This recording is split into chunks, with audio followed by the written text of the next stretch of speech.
With the help of Hashem, we are learning Shabbos Daf Tzadik Hey. Before we give the intro to today's daf, I want to refer back to what we learned yesterday. We began the sugya, the Mishnah, of someone who's cutting their fingernails. And we learned that L'kula Alma, if you use a keli, you're chayiv. So just to point out, as we began 2 days ago, that there's a machloikes Rashi Toisves, how to define Melacha She'ein Tzricha L'gufa. And we spoke out one afkamina when we started yesterday's share. We went back to Daf Ayin Gimel Amid Beis. I want to speak about Daf Tzadik Dalad Amid Beis.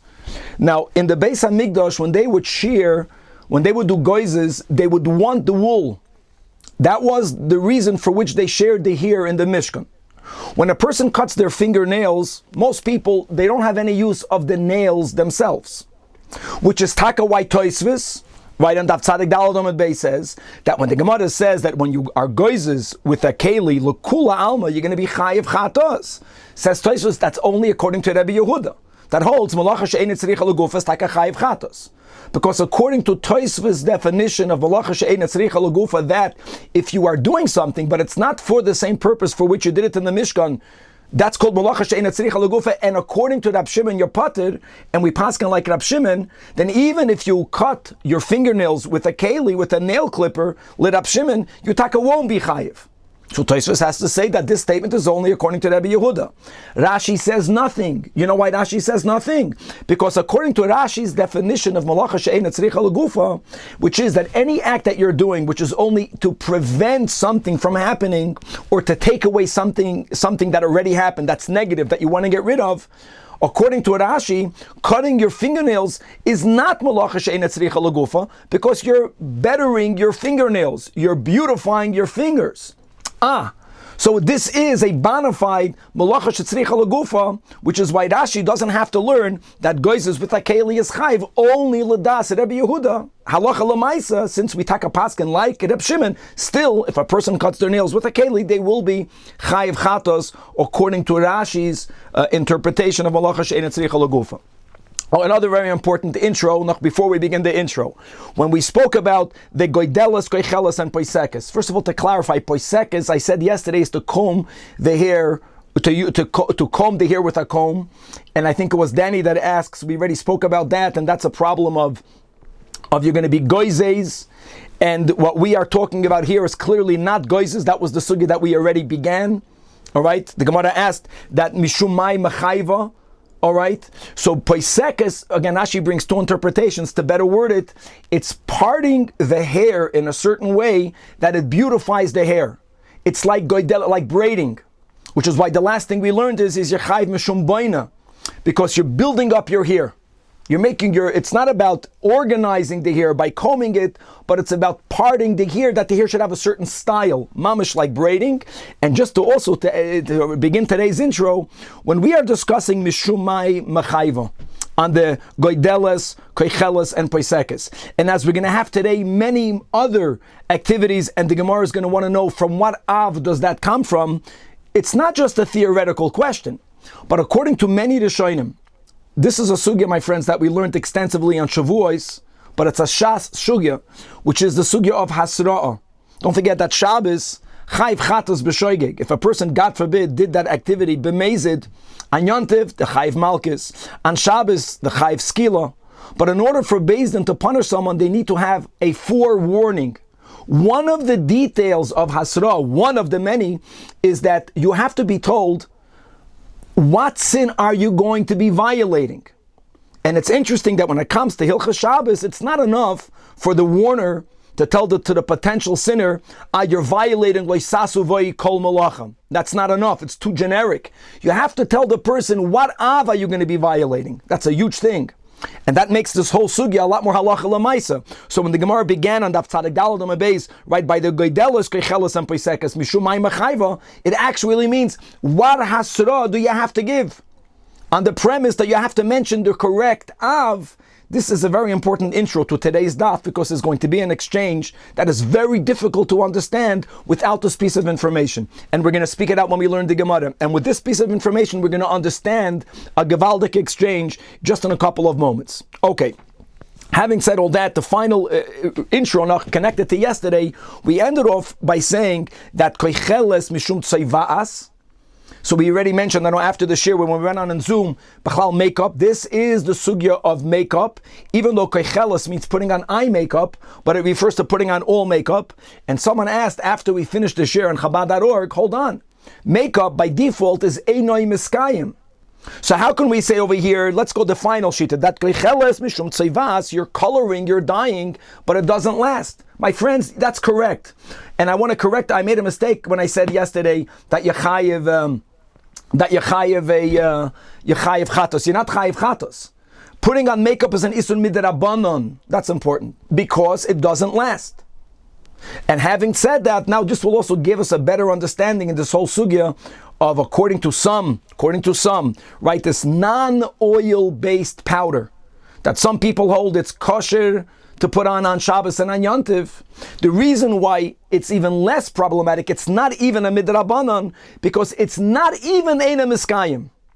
If it has no oil base, now we're not paskening that way, but those who say that you have these special Shabbos lines, it's mamash powders, and they really don't last. You put them on and they last garnished maybe an hour. The reason why it's not even asan midrabanan, because even on a rabbinic level, it has to be somewhat miskayim. Like makeup, it's taka not ein miskayim for 24 hours, but it's going to last a couple of good hours. Masha'enkein, if it's b'chlal not miskayim, it's not even ein miskayim, it's not even asan midrabanan. Okay, now we're going to continue on Daf Tzaddik to learn many other tuldas. We're going to have braisas. We're going to have discussions against what av are they linked to. We're going to have also milsa agavurcha, that when you have a Talmud whose scholarship is to be improved, this reflects bad on his Rebbe. It goes without saying that, God forbid, if one's Yira Shamayim, that we have an achrayis, right? We have the schos to be called Chasidei Chabad, and Shluchei Chabad, and Talmidim of the Rebbe, Mikusharim of the Rebbe, that not only Avad the Yira Shamayim reflects, and in the positive, that when we are better, it reflects better on the Rebbe, but even scholarship, if there's a lack of that, it doesn't reflect positively on the Rebbe, as we will learn in the Gemara today. We're going to speak about, just for an example, Machalev, which is milking.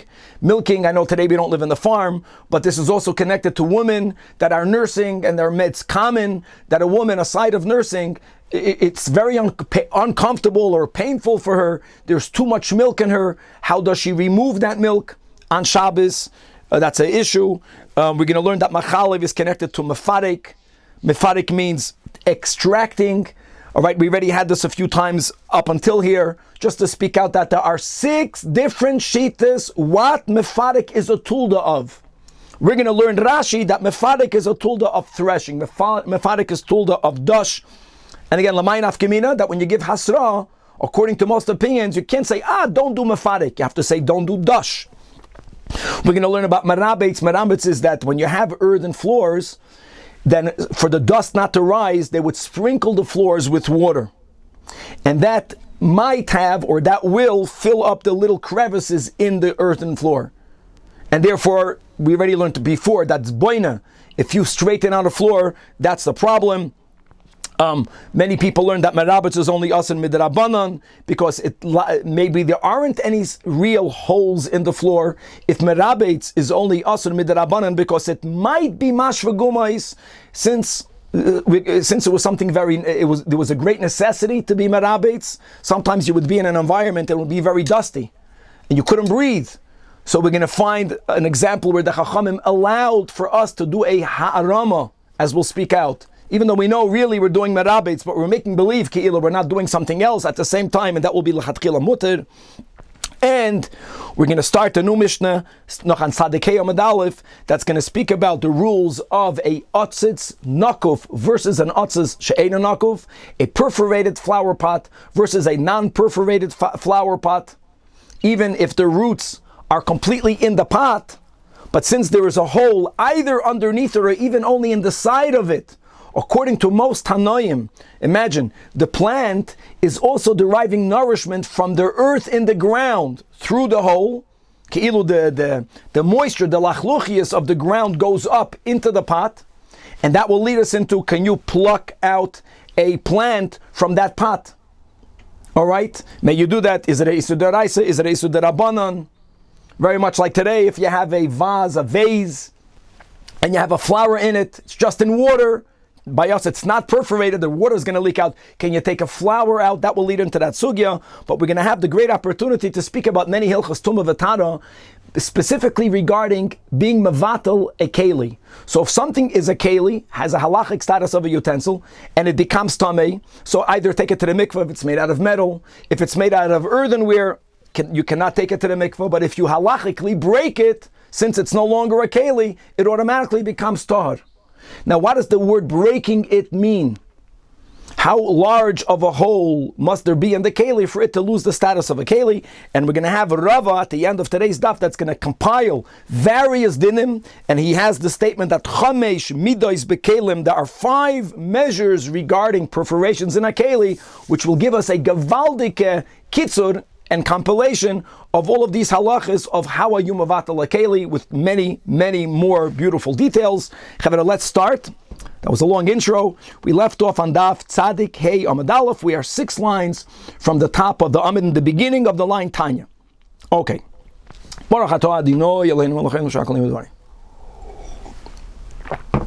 Tanya Rabbi Shimon ben Elazar Omer. All right.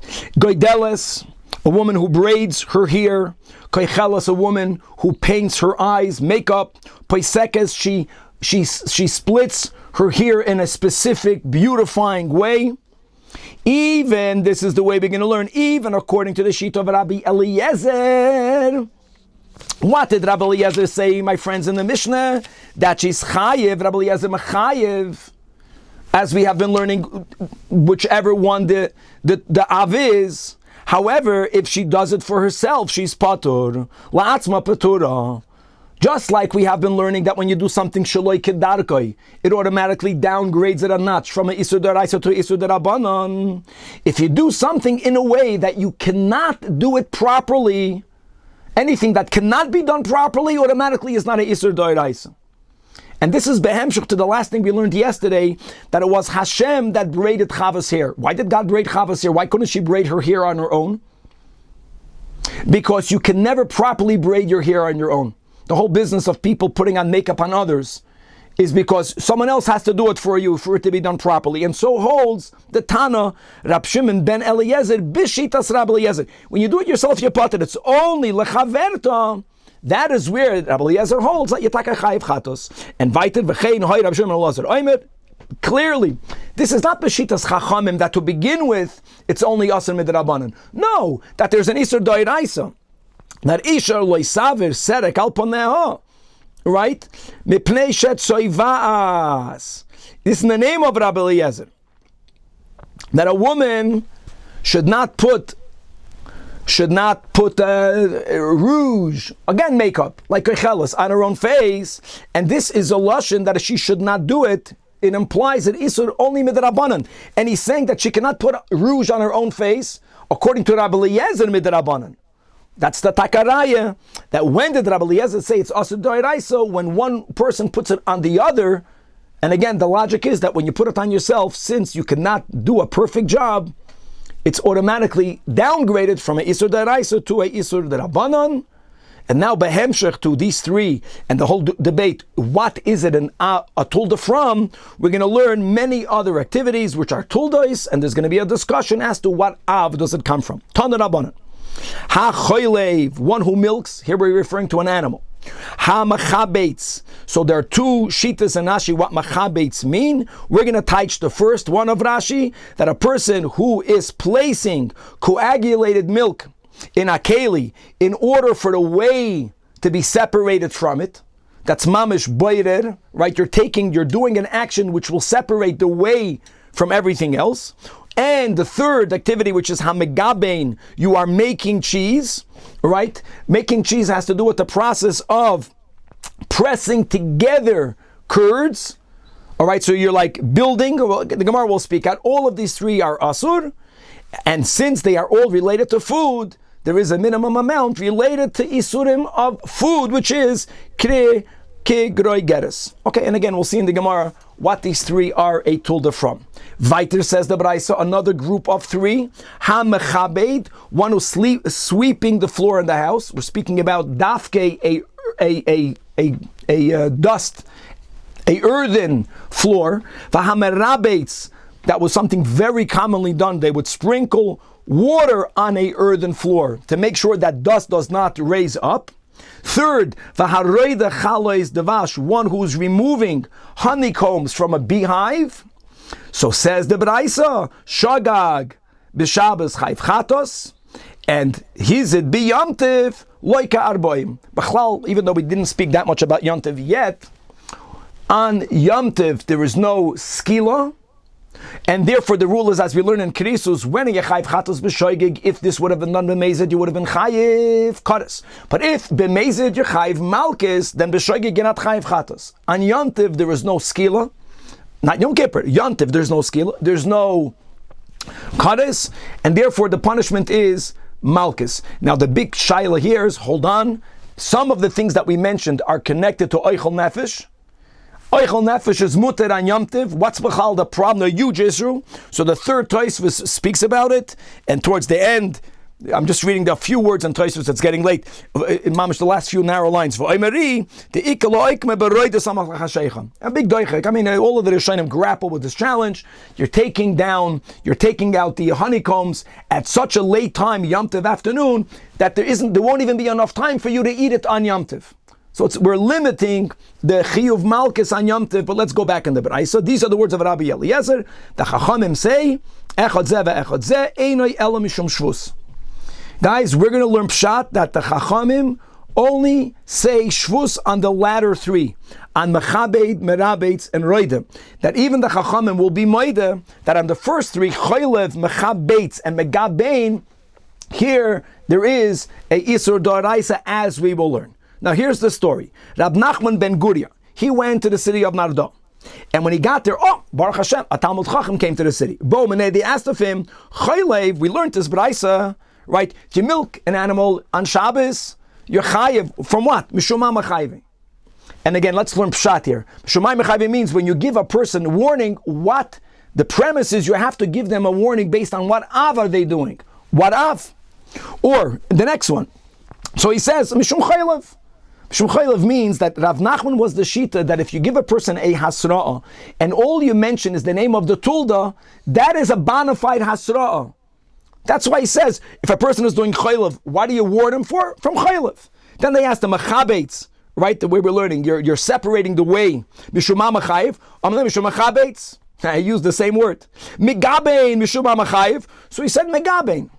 Now the people who asked the question did not accept this premise. They thought that you have to give a person asra based on the av. So basically he was telling them nothing. Why are you chayiv? He said the same word. So they told him, this reflects bad on your teacher, that Rabach, dein Rebbe, your teacher, katel kani ba'agmahava, he was a reed cutter. Reed cutter means they were not using a derogatory profession. There's never a derogatory profession. All it means is that he either didn't spend enough time explaining things to you, or he did not have the capacity to explain things to you. If you don't know, it means your Rebbe didn't know, and it's not good. And again, we're learning the reason why Rav Nachman himself, Rav Nachman Bar Guri, didn't explain is because he held you didn't need to connect it to an Av. Hasra is enough just quoting the Tulda. However, now that they told him that you have to, they wanted to know the Av. He himself never knew the Av. So, another good thing, if you don't know, ask. And they told him, Amrulei, Choylev, milking is Mishum Mefarek. Mefarek means extracting. Chavra, very important Rashi, 17 lines from the top of the Amid. Look inside Rashi, Mefarek. Kemoi, Mefarek, Masoi. Extracting means taking down a burden. You're taking the food out from the place, mimakim, that it was gathered. Okay. So it doesn't have to be taking something off a place where it was connected to, but when there were two things, one was inside the other, and you extract one from within the other, that's called mefarek. And what is mefarek connected to? Zakt Rashi, vahave, toldois dash, oigevalt. Oigevalt meaning, like I said, there are 6 different shitas. 6. We actually, I think it was on Daf Ayin Gimel, That Rabbeinu Tam says that Choylev Dash is connected to Memachek. Think about that. Memachek means that when you milk an animal, you are smoothing the udders. It's mamash amazing how each tradition says something else, and we'll leave it at that. Okay. So again, Rashi holds. Here's the Rashi and Daf Tzadikei that Mefarek is Mishum Dash. So Mechalev is Mefarek. Mefarek is the tulda of Dash. Mechabeitz Chayav. All right, the way we learned, you are separating the whey from everything else. That is easy to understand. That's connected to the Av of Boirer. And Megabon, the way you make cheese is by putting, right, by pressing different shtikalach of curds together. So that is Mishum Baina. You're building. Now, even though, especially Shitas Rashi holds that there's never binyan beketlim, obviously, yesh binyan ba'oichlin. Everyone is a huge chiddush. Okay, weiter. The next three in the Braisa was Hamachabed, sweeping a floor, Hamarabed, sprinkling a floor, and Haroy de Chalas Devash, right, taking out honeycombs from a beehive. So the Braisa said, Shagag b'Shabbos chayv chatos, right, and he's a beyontiv, like Arboim Divrei Rabbi Eliezer. So Amar Rabbi Eliezer, Nachamal, here we have again, the Amoyed Rabbi Eliezer is coming to expound. My Talmud Rabbi Eliezer, what's the chiyuv chatos, and he's focusing specifically on removing honeycombs from a hive. A hive is not mechuber lakarka. What exactly are you doing? So he answers, says Rabbi Eliezer, since it says regarding Yonason, that once Vayitpol Oisa, that he once dipped his staff inside honey, and he ate the honey. And the Torah, the Nach, refers that act of dipping, Biyarois Hadvash, right, into a forest of honey. Now, forest of honey, why use the word forest? And that's a remes, ma yar. Just like when it comes to a forest, that's like a bona fide act of detaching, of koitzer, because it's mechuber lekarka. Even when it comes to a beehive, av chalois devash, that you're taking out of the beehive, yes, you're chayv chatos, chevre, it's a tulda of koitzer. And obviously now you understand, especially the way we are learning, that the Chachamim only argue on the latter three, that the Chachamim hold it's taka aser midrabanan. And we're going to have that in the next Mishnah also, right? Removing a flower from a vase or from a vase, even though it's not mechuber lekarka, removing it. I'm not talking about moving the vase. I'm talking about removing a flower from it is asur midrabanan, but it's not asur d'oraisa because it's not attached to the ground. Okay. Ameimar Shara Zilcha b'Mechaiza. Mechaiza was a wealthy city, and the Rav, the Paisik Ameimar, the Mordechay Asra, allowed people on Shabbos to sprinkle the floor with water. And Amar, now he, first of all, follows the Shita of the Chachamim. The Shita of the Chachamim is that it's only an Isur Midrabanan. Time my Amar Rabbanan, why is it Taka Asur Midrabanan? Dilma Asi Lashvu Agumais. Because unlike sweeping, that's the way we learn Pshat, when you sweep for an earthen floor, a dust floor, an earth floor, for sure you're going to straighten out the holes. Even when you're sprinkling, there might be a hole, and you might level it out, and if that happened, then you violated Baina. So it's a perhaps, maybe, Issa de Rabbanan Gezerah not to do Baina, and over here in Mechaiza, Leka Gumais. The reason why there was no Gumais is because Mechaiza was a wealthier city, and they had their floors made out of stone. It wasn't made out of earth, which was a chiddush in those days. And this, because of this story, we bring it back over here. Can you sweep a floor nowadays? Many poskim say that if your entire house, like our houses, it's stone, it's wood, but there are no gumais that are going to be filled, especially if it's stone, then it's less of a problem. Okay. And by the way, the reason why Rabbi Eliezer, the Tanach Rabbi Eliezer, will say it's asur deoraisa, would be because, this is important, because he holds that even if you won't be mashva gumais, since you swept the floor, it's MERCAVA patish. Since you sprinkled the floor with water, MERCAVA patish, you made it perfect. Making anything perfect, it's a finishing touch, is an isur by. The Chacham disagree with that. They don't call this MERCAVA patish. It's only because it's Gzeira, and therefore he allowed them to do it, and based on that, says the Gemara Rava, or the Bach adds Rabba Toisfa'a, He once found Ravina on Shabbos to come at Stein Mahavla that he was Pashat having a hard time because the dust was raising up and he had a hard time to breathe. Or the Amri law that it was Markashisha, the son of Rava, that he once found the Amoyre Ravashi, that on Shabbos he was trying to learn, he was trying to the Shabbos, and to come and Stein Mahavla. So Amalei, Loisavo Lamar, Lohada Tanya, don't you hold of the Braisa that Haroitza Larabetz is based on Shabbos? And based on our learning that sprinkling is only a gezeda that you might be mashvagumi. So it's only an Isur Midrabanan. And here the person has a lot of tsar. And there are times that the Chachamim, b'makim tsar, they allow you to do a ha'arama. They allow you to make a zalupo. Don't you hold what it says in the Braisa that Mariva, maybe Ariva Shalmelei Amayim, bring a basin full of water. V'reichetz panav b'zav yezu. Wash your hands in one corner, wash your feet in another corner, wash your hands in another corner. In other words, use the water the permissible way in each location in the house. When you happen to be washing your face, some of the water falls on the ground. You're washing your face. It happens to be that you're sprinkling the ground. This is a bona fide legal loophole. And the Braisa holds you can do that lechatchila on Shabbos. So why are you sitting here in Sar?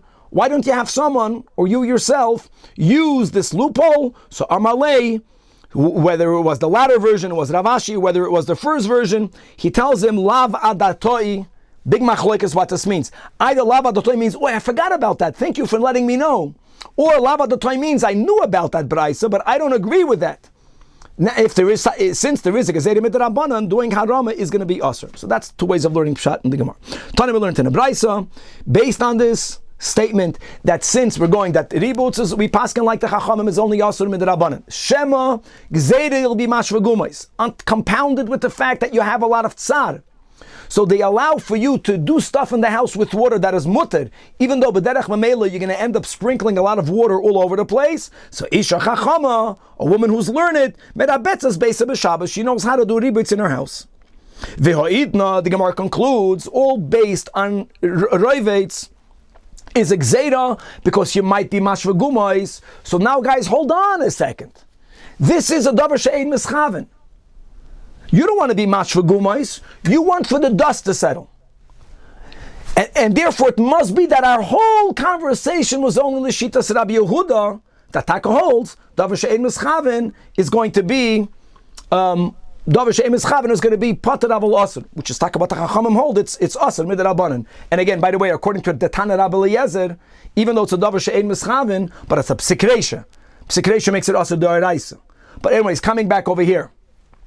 Since all of this is a davar she'ein mischaven, so now that will put the whole layer, that according to the Tanach Rab Shimon, like whom we paskin, a davar she'ein mischaven is lachatchila muter, v'ho'idna d'sfirulan ke'Rab Shimon, shari, we are allowed to do ributz, we can be merabetz, we can sprinkle water on the floor. Our goal, our intention is to make sure that the dust stays down.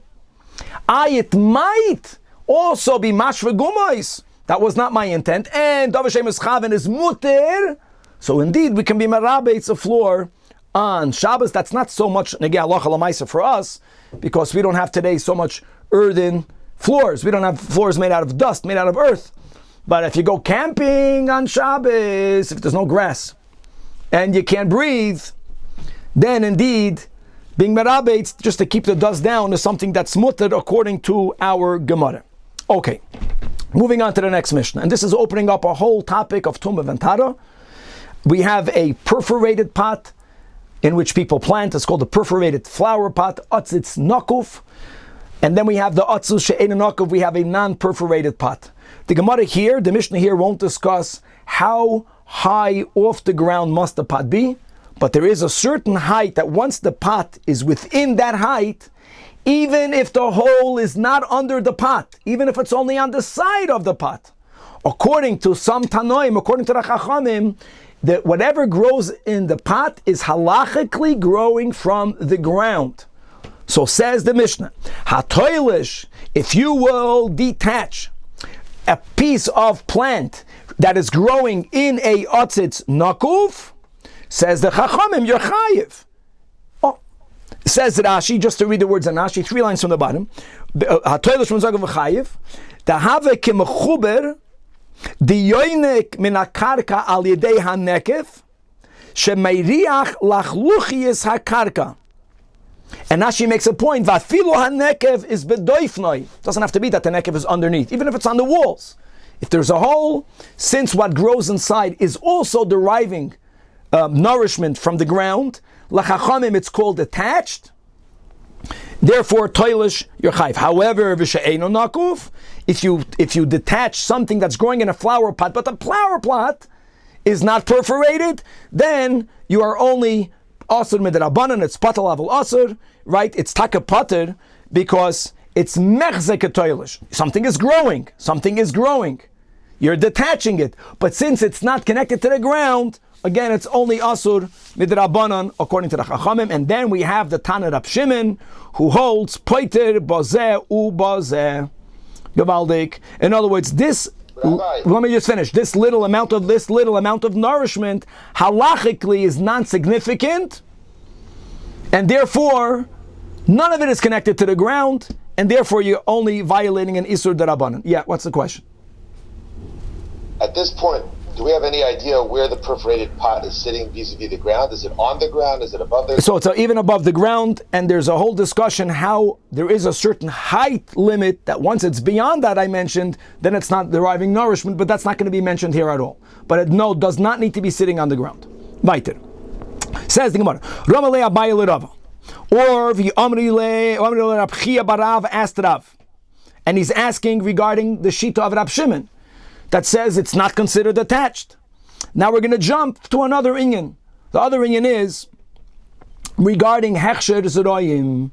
If something that is detached from the ground becomes wetted with any one of the 7 halachic liquids, right? Yod, shachat, dam. Let's speak about just the mayim. So then it now is susceptible to becoming tamei with many conditions. The water has to go on that item with the willingness of its owner, v'chulei v'chulei, and obviously after which a source of tumah has to have a halachic contact with the produce. But if the produce is still attached to the ground, even though it's wet, even if a source of tumah touches it, it's never going to become tamei. And now we're going to apply how that works, b'negeya, something that's growing in an otzitz nakuf, otzitz l'Rab Shimon, can it become mukhshir or not? It's mamish connected to the sugya. We learned in the Mishnah, Rab Shimon, poiter b'zeh b'zeh, right? You know, he's quoting our Mishnah, Alma kum tachais, that Rab Shimon holds nakuf l'Rab Shimon, kishe'ein noy nakuf mashvile, it's mamish unperforated, as we explained. However, v'riminu, we're quoting a braisa, Rab Shimon oimer, ein bein nakuf l'she'ein nakuf, chevre daf tzadik hey, amid beis, turn the amid, elo lahachshir, zroyim bilvad, oy gewalt. He says, when it comes to the dinim of hechshir zroyim, right? If there is something in an atzitz nakov and it became wet, garnished, it means nothing because it is considered attached to the ground. If something is in an atzitz she'ein nakov, even though it's growing in the flower plot, so what? It's not considered connected to the ground. So if it becomes wet, whether it's still wet, whether later it got dried, and a source of tumah touches it, it will become tamei. So Rab Shimon certainly does differentiate between an atzitz nakov l'she'ein nakov. Gavaldik. So Amalei, so here comes Rav, right? Or Rav, whichever one was asked the question to. Amalei, hold on. Yes, use our Mishnah, l'chol mili. Our Mishnah is not only Shitas Rab Shimon by Hilchas Shabbos, but our Mishnah is Shitas Rab Shimon for everything else other than the dinim of Hechsher Zeroim. What does everything else refer to? Chavre, look inside Rashi, the 4th line from the top of the Amid, l'chol mili, l'Shabbos, Veliknois b'meshicha v'loy b'kesef. Gavaldik, huh? How do you acquire something? So that's the whole sugya that we have, the series of Mishnais and Kedushin. And there is a huge difference between something that's considered metaltalin versus something that's considered karka.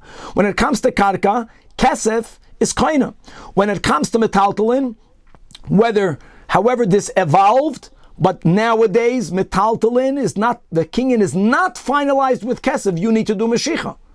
So according to Rab Shimon, if you have an atzutz, bein nakuf, bein she'ein nakuf, that itself is always called mitaltalin. It's not called mechuber. When it comes to Hilchas Kinyanim, you want to make a kinyan, you have to do a kinyan of Meshicha. According to the Chachamim, you would do a kinyan on Atzutz Nakuf, you want to make a kinyan with Kesef because it's considered bona fide karka. What's Rab Shimon's din in our Mishnah isn't only for our Mishnah. And now she gives other examples. Let's go back into the Gemara.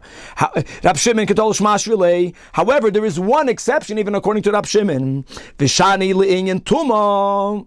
Since the Hatoida Ripsot Tahara Eitzel Zerayim, the Torah added the susceptibility, the potential for something to become tamei when it comes to Zeroim, as we have a pasuk in Shemini, Mamashe, it looks like there are extra words. When the Torah is speaking about the a source of Tumah, right, a nevela, or the shiratzim, that falls, al kol zera, zerua asher yizoreya, on any sowing of seed that is sown. In other words, if it's in order for it to become muksher, it has to be ready to be planted.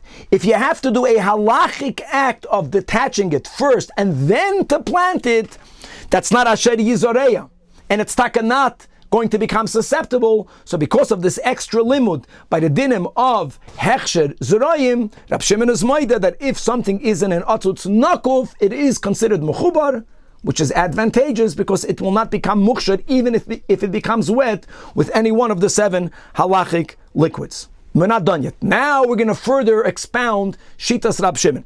There was an elder, again Tosfos and Chulin says, Chulin Davav, that when we speak about an elder stam, it normally refers to Elyahu Navi. Be that as it may, there was the Sava that asked of Rab Zayda, Shoirish keneged nekev mali omar Rab Shimon. I get it.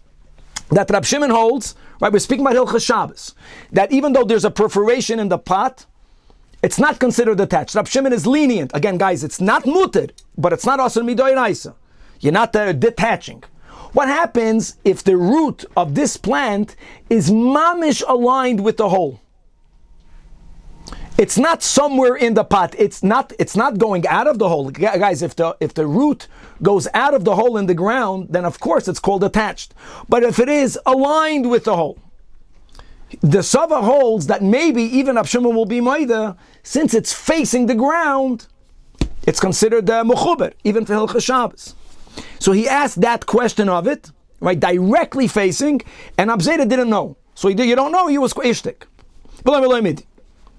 Now, okay, that didn't bother the Sava, so Rab Zayda didn't know. What bothered him is that he came back later, he came to hear a class of Rab Zayda. And Rab Zayda is teaching that beautiful. Means if you have a pot, that this keli loses its status of a keli because it is broken. Now, broken can mean broken can mean cracked. We're going to learn these details later. Here, the breakage is because there is a hole. How large of a hole must there be in a keli for it to say, now that it has azag roi solach, it's no longer a keli? So I know that we learned the Rambam, we are very familiar, we should be familiar with kamoitze rimoin. If the hole is so large that a pomegranate goes out, our sugya is going to mention soon the moitze rimoin, but we're not going with the standard of the moitze rimoin. Here, dafke, we're going with the shita, which is more lenient, which even if the hole is large enough, only kamoitzi zayis, that means if an average aleph can go out of the hole, which means the hole is a little bit bigger than the zayis, that is mevatel the keli. The keli is halachically considered a non-keli. Now, chevra halkop, what do you use the seichel now? If there is a plant, but the keli is not a keli, so then Rab Zayda is saying, even Rab Shimon will consider now this plant, yes, attached to the ground. See, if the plant is in a keli, the keli is mafsik the plant from the ground. Either is a hole, and taka for hilchis hechsher tuma and tara, Rab Shimon, because of the extra word asher yizoreya says it's considered mechuber, but that's the exception. Otherwise, Rab Shimon says it's in a keli, you're your own keli, you're not connected. But if the keli loses toiras keli because it has a whole kamoitz zayis, then even Rab Shimon is moide, it is considered mechuber. Now, guys, the Sava goes on the premise that if the root has direct exposure to the ground, because the root is facing the hole, according to the Sava, that it's logically more considered to the ground than the keli only halachically not being a keli. Chavra, the Hal's cup? Important this. So the Sava was upset. He tells Rabbi ZAJAC, if you're telling me that you know for sure that according to Rab Shimon, if it loses Teiras Keli, then it is mechuber, then for sure you should have said that if the root is directly opposite the hole, which means it's directly exposed to the ground, then Rab Shimon for sure should hold that it's mechuber. The fact that when I asked you that question, you didn't have an answer, which means you taka don't know, it could go either way, then you for sure should have had the suffix, even if the Keli lost Teiras Keli. So let's read it inside. Amalei said the Sava to Rab ZAJAC, Hashta shoyrish keneged nekev, still boy minach, you still had a boyim. When I asked it of you, you didn't know, which means you agreed, you don't know, it can go either way. So nikev, if there's a hole that is taken mitayr the keli. No one is debating this din right now. If a keli became tamei, earthenware keli cannot go to the mikveh. However, if you break it, it automatically becomes tar. How do you define breaking a keli? Again, kamoitzi zayis. Amoida, that if the keli became a hole ibchtei tarasai, if you had a doubt by direct exposure, then for sure you should still have a boya, whether Rab Shimon will say it's mechuber or not. How can you be certain over here and still have a boya over there? You can appreciate the chassidus of all this. In other words, we all want to be mechuber. We want to be connected to God. The more yeshus we have, azich ben akeli, boom, that disconnects me from the ground. If I have a kleina lechele, then according to the Chachamim, I'm connected. Now we're learning, no, according to Rab Shimon, according to the Rashbi, that's not enough of a bittul. But here he's saying if you're completely a non-halachic keli, then Rab ZAJAC is saying, then you are considered mechuber. And the Sava says no, the Sava holds that if that were to be the case, even if tu bismach haltzah keli, you're not bottled yet, but you are directly aligning yourself. You have direct exposure to godliness. The Sava felt that should also connect you to the ground. And you, Rab ZAJAC, you had a boya by me, and you're making a statement bevadei by you. So Abaya now further clarifies the statement of Rab ZAJAC, which the Sava will accept. We're going to go on that even if there's direct exposure, there's still a doubt whether the Tana Rab Shimon will hold it's considered mechuber. However, when was Rab ZAJAC certain that according to Rab Shimon, if the keli loses Teiras Keli, then for sure that whatever is in it is vadai considered mechuber, which is a chumrah, which means that if you detach it on Shabbos, you're going to be chayv chatos. Say Amar Abaye ve'i itmer l'had Rab ZAJAC hachi hu de itmer u'mayde Rab Shimon she'im nikav lamata miravi'is. If the whole kemoitzi zayis in this keli isn't stam hold, it isn't only that there's a hole in the keli u'b'meila it loses its teiras keli, but there's another detail. If the hole is so low in the keli that it now can no longer hold a revius of mime. What does that mean? Chevra halt. These are gavaldik edinim, and every now and then we have the opportunity to review it. If I have a keli that became tamei, so again, if it's made out of materials that can be taken to the mikveh, gezun taheit. Independently, if it breaks, it's no longer a keli. The advantage of breakage, bringing it to the state of tahara, is certainly by klei cheres, because klei cheres can never be taken to the mikveh, so at least shevirasan zeo takonasan. Now hold on. My keli is tummy, right? I chabda my grace coffee jug. This is a klei cheres. And let's say kamoitzi zayis. Kamoitzi zayis. So if it became tummy, the keli is tummy because it's we're all tummy to tumas meis. Mashiach comes this moment. I'm going to undergo the hazah shlishi v'shvi after the mikveh, after everything. We're good to go. Here you can't. What happens with this? If a hole is made kamoitzi zayis, now this is going to become tar, but the keli now is called halachically a gistere. The word gistere in Aramish means a broken piece of earthenware, a shard. Is a gistere a keli for itself? No one is debating the fact that the moment it's kamoitza zayis, it becomes tar. What happens now if the owner, if I decide, you know what, I'm not going to throw this in the garbage, since it at least can hold a revius of mayim. Okay, so I can't put my coffee until the top, but it can at least hold a revius. I now plan to use the broken keli weiter. My kavana to use this gistera is going to be makes it chashuv. Umikanu lahaba, it's considered a keli. It's not that the original tumah comes back, but now that I remade it into a keli through my machshava to use it, if something tummy touches it, it again becomes tummy, because it's a keli. If this klei cheres, first of all, it lost its tumah because there is a hole kemoitzi zayis. But you know where it lost it? It lost it so low on the walls that now that it has this hole, I can't even use it to put a revius of mayim. This shard is halachically considered so unuseful that even if I decide to use the shard to carry a half a revius, batla daitoi, I can never be machshav the gistera. This gistera, I can use it, but it will never be called a keli. It will never become tummy. Okay, so based on these dinim, clarifies Abaya that there are two types of a keli becoming batel because there is a whole kemoitzi zayis. If it becomes batel, but it can mikano lahaba still hold it a viis. I agree with you, elder, you Elyahu Navi, that there should for sure be a suffix lit up Shimon just because it's batel from the tumah went away, but it's still called a gistera. It's still a yesh. You can designate it to be a mitzias for itself. And then a chanami, there should be at least a suffix. If there was a suffix in your case, for sure a suffix here. But when did Rab ZAJAC say bevadai, that even according to Rab Shimon, the keli is so batel that whatever is in it is considered in the ground because there is no keli? That's if the keli has the kemoitzi zayis, that mikano lahaba, it cannot even hold a revius. It doesn't even have the status of a gistera. This makes sense. Even the Sava will agree. In such a case, it's so non-keli, it's so bottled, that whatever is in it is considered connected to the ground. And therefore, yes, you're chayev chatas if you detach from that keli. How great is that? Okay, so now that we mentioned the concept that you can have a keli, you can get broken, but it only takes away the status of the tumah that was on it in the past. But then there's a new din of a gistera. Now we're going to make a compilation of all different steps, Amar Rava, that chamesh midos bichlei cheres. Chamesh midos means that there are 5 different measures of how broken does a keli have to be for it to change, for a din to change. What din? Many different dinim.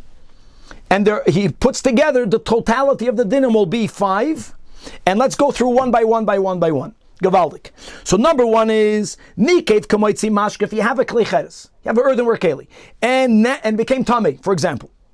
And now there is such a small hole, the smallest hole, halachically is a hole through which water can seep out. Guys, it's interesting. When the smallest of holes allows water to go out.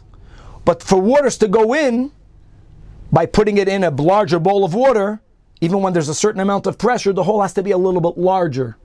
All right? So there is a shiur called Kamoitzi Mashka, and there's another shiur of Koines Mashka. Let's not confuse them. So the smallest halachic hole is, if it's Kamoitzi Mashka, if there is a hole in your cup, if there's a crack in your cup, but it's so little that Mashka won't even drip out, halachically it's not a hole at all. But if it's Kamoitzi Mashka, then Tahor Milatami Gistera. This is interesting. If you have a bona fide keli, guys, if I have my cup, even if my cup has a hole Kamoitzi Mashka, not Kamoitzi Zayis, Kamoitzi Mashka, my cup will not lose its tumah. Because people will still use the cup. They don't want liquid to drip out. They will put a plate under the cup. They will put a gistera under the keli. But if I am beginning with a gistera, if I have a broken shard to begin with, and taket, like we said just a moment ago, that a gistera, if you decide to use the gistera to hold mayim, and it can take a hold of the vias or more, your machshava, it makes it into a keli. But now if the gistera gets a hold, kemoitzi mashke, it loses that tumah. Because no one will use a gistera if it's leaking water out. You know, people put a gistera under a keli, but you don't put a gistera to a gistera. So since most people, enough people that even if you plan to do it, you're batla daitoi, there it's not used anymore, it loses toiras kelin. If the gistera already became tamei, it loses its tumah because it has kemoitzi mashke, and likewise, mikano lahaba, if a source of tumah touches it, it will not acquire tumah. Guys, are we good? Good. However, even though Kamoitzi Mashka takes away the tumah of a gistera, but va'adayin keli hu lekadosh b'mei chatas. But if you have a bona fide keli, that never lost its status of a Toiras Keli, not a Gistera, a proper Keli, even if it is Kamoitzi Mashka. Not only does the Keli not lose its status of a Keli, that Keli, saying a Chiddush, can even be used to gather Mechatos, which is Maim Chayim, to make the ashes of the red heifer to sprinkle on people to bring them Tahara, which is a huge Chiddush. Because here, there's so many standards of Tahara, and the Maim has to be Maim Chayim. You would think that the Keli in which you put the Maim Chayim has to be perfect. If it's such a little of a hole, the Keli is even good to be used, again, to prepare Mei Chatos. Number 2, larger hole will be if Nikav Kakainis Mashka, if there's a hole in a Keli, which is not only large enough for water to go out, but it's even large enough for water to seep in, which means the hole is a little bit larger. Now, this was not Mavatal the Tuma in a Keli, but at least from now on, it was Mavatal this Keli to be used to prepare Taka Mechatos. Tor, Melekadosh by Mechatos. Tor, guys, it's ironic. Tor doesn't mean it's pure. It means it's not valid. It's no longer good. It's no longer fit to be used because it's not a real Keli anymore. However, but if you have something planted in it, and what are we learning L'Chachamim, and even let up Shimon by Zerayim, that if it's in an Atzutz Nakov, it's considered attached, right? But if it's not perforated, it's already considered detached. L'may nafkamina, if something is detached and it gets wet, now it's mukhshar. If something is attached and it gets wet, it's not going to become mukhshar. If a keli has a hole, even though it's as large k'koinis mashke, it's not considered attached in the ground. And therefore, if water touches it, it will be mukhshar. Verstehst? Because it's not considered attached. Now let's go into the third level. Third level is nikev kishoydish katan. If the hole is large enough that a small root could go out through it into the ground, so now it's considered attached. Toher milahachshir by zeroyim, and like many the Shainim point out, my friends, this is even according to the Tanach Rab Shimon. I know Rashi doesn't say that, but most of the Shainim say, because we just learned that even Rab Shimon is Maida, because of the extra words Asher Yizorei and Parsha Shmini, that for this we consider it attached, and that brings about a leniency, because since whatever is in here is considered attached, because the hole is as large like a shoydish katan, therefore it's mechubar lekarka, and it's not susceptible to becoming mukhshar. However, if this keli became tamei, you can't say, now that there's a hole, that a root can go out, you were mavatal the keli. We don't say that yet. Va'adayin keli hilikabel zeisim. But number 4, that's the kamoitzi zeisim that we spoke out. But if nikev kamoitzi zeisim, says Rava, even if the keli was already tamei, now it's tahar. Umikano lahaba, before you designated to use this broken keli as a gistera, it cannot be makabel tuma also. Which means it lost its tuma to anything that's associated to the shiur of kemoitzi zeisim, which is the keli being tahir or tamei. However, if the person has a keli and it has a whole kemoitzi zeisim, and now you say, you know what? I'm going to use it for pomegranates, and the pomegranates are larger, they're not going to go out of the hole. If you had that machshava, then mikano lahaba, it's considered a keli. Vadayin keli likalaweiremainim. But now the biggest shiur, if nikav kamoitziremainim, even if you decide, I have a big bowl, and the bowl now cannot even hold pomegranates because there's a hole larger than a reminder, the pomegranates are going to fall out. You know what? I'm going to use it for watermelons. Here again we say batlo daitoi, that if your keli cannot be used even for pomegranates, it's not considered a keli. New designation will not help anymore. However, even if you have a keli that has a hole, it will still be a keli for the following din. Right, Parshas Chukas. If there is a mace in the house, and the mace is metame through the oil, and you have an earthenware keli, and as we learned, an earthenware keli only is mekabel tuma, milagav. If that keli is covered tightly with a cover, samid puzzle, even though there's a hole in the keli, so the airspace is open to the house, even if the hole is kamoitzi rimain, Since the top, the mouth is covered with a proper covering, there's a tzamid puzzle, it protects the items that are in it from receiving tumah from the mace. When will this keli that has the tzamid puzzle not be able to protect anything in it? Not when there is a hole k'moitzi rimayin. No, it's still called a keli for that. Only if roiv of the keli is missing. If it's 50% there, and there's a cover on the top, even though an entire wall is missing, 2 walls are missing, it still protects all of the items in it. It's only achi ipachis rubai. Gavaldik. Okay, so these are the 5 levels, to which, let's close up the sugya.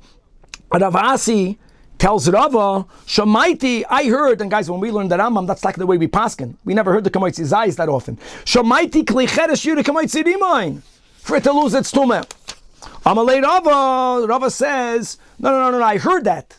But you're confusing it. Don't give the standard that only when the keli has a whole Kamoitzi rimayin does it lose its tumah. No, that shiur is only regarding mukav, summit puzzle, only regarding what we just mentioned, but Rava just mentioned it regarding roiv.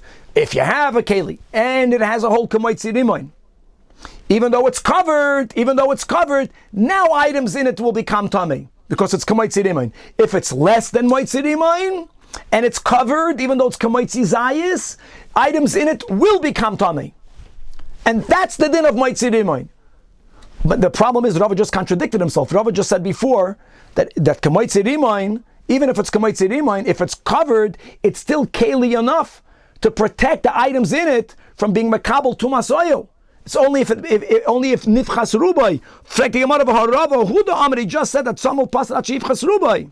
So the Gemara says, no, loy kash, turning to Daf Tzadik Vav, that when did Rava say that if you have a keli, even though there's kamoitzi rimayin, since the cover, the mouth is tightly fastened, it protects all items in it from acquiring tumas meis oil, that is beravravi, that is if the keli is very large. Now, how do you define large? We don't know. The Gemara is not saying. The latter statement of Rava, that he's limiting Rav Asi's din of kamoitzi rimayin, that is where the keli is bizutrei. If the keli is small, that is where we say the shiur, that even though it's kamoitzi zayis, the keli is already not a keli, but if it is fastened, it at least protects the food inside of it, and now if it becomes kamoitzi rimayin, it doesn't even protect the food inside of it.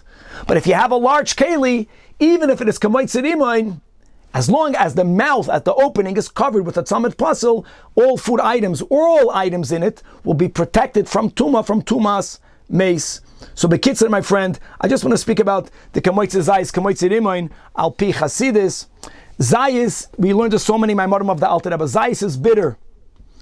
Zayis is connected to tshuva. In other words, what are we saying? That a keli does not allow me to be mechuber. But if I do one act of tshuva, a bissel verbittert, then I'm not a keli in a good way. Now I'm a chuber. The kamoitzi rimayin is always used in Chazal, that a meleya mitzvah is kerimayin. It's not enough for a person to do tshuva. If you want to be connected, you got to do good things.